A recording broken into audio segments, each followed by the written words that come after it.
గావించి మీ పాశములు సైతం గట్టిపోచగావించి పసివాడైన మార్కండేయుడు జాతి మానవ జాతి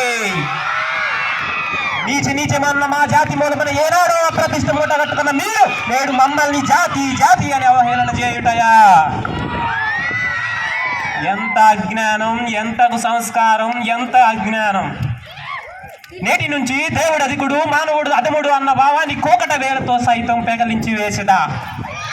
ముక్కుడు పొందే ముక్కోడి దేవతలు, దిక్కుల రాష్ట్ర దిక్పాలకులు, మనోనిచ్చే పంచభూతములు సైతం జయ హో నరుడా అన్న విధంగా ఈ సింహాసనాన్ని నేడు అధిష్ఠించదా. సువర్ణ మణిమయ రత్న కవచాలంకరణమై ఈ అగ్రహార వయస్కుల మందిరమనందు